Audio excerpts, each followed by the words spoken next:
¿Sabías que Estados Unidos, la mayor potencia del mundo, es uno de los mayores poseedores de Bitcoin del planeta? No es una empresa, no es un fondo, es un estado. Y no estamos hablando de unos cuantos Bitcoins, estamos hablando de cientos de miles. Y ahora la pregunta importante no es cuánto tienen, la pregunta es ¿por qué lo conservan?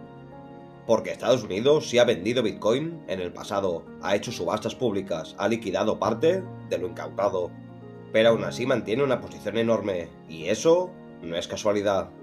Primero entendamos algo importante: Estados Unidos no compró Bitcoin como tú o como yo, no abrió una cuenta en un exchange, no hizo DCA. Gran parte de esos Bitcoins provienen de incautaciones, operaciones contra mercados ilegales, hackeos, procesos judiciales largos y complejos. Cuando el gobierno gana esos casos, los activos pasan a su control. Y ahí empieza la verdadera pregunta. Si lo consideran algo ilegal o peligroso, ¿por qué no lo venden todo inmediatamente? Porque aquí ya no estamos hablando de ideología, estamos hablando de estrategia. Y ahora imaginemos que mañana Estados Unidos decide vender cientos de miles de Bitcoin de golpe. ¿Qué pasaría? Caída brusca del mercado, pánico global, titulares en todos los medios, reacción en cadena en otros mercados.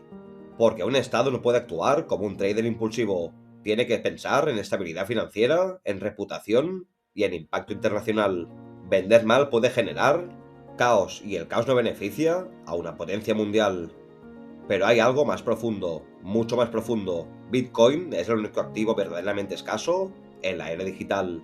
No depende de ningún banco central, no depende de ninguna frontera, no puede ser inflado, y cuando eres la potencia número uno, tener una posición relevante en el activo digital más escaso del planeta no es una anécdota, es una opción estratégica, es cobertura, es poder.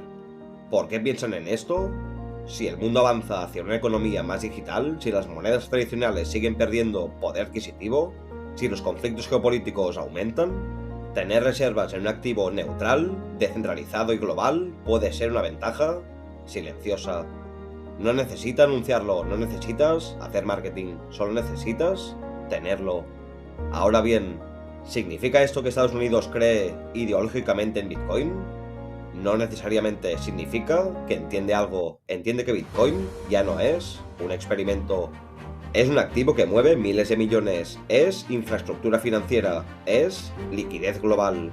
Y cuando algo alcanza ese nivel, los estados no lo ignoran, lo estudian, lo regulan y si pueden, lo almacenan. Y aquí viene la reflexión más importante del vídeo. Si una potencia mundial conserva una cantidad tan grande de Bitcoin, ¿qué mensaje está enviando? Porque una cosa es criticar públicamente y otra muy distinta es mantener una reserva estratégica. Los estados no actúan por emoción, actúan por cálculo, y el cálculo siempre es a largo plazo. Así que la próxima vez que alguien te diga que Bitcoin no tiene futuro, recuerda esto: la mayor potencia del mundo no la ha ignorado, no la ha prohibido completamente, no la ha destruido, lo tiene y lo conserva.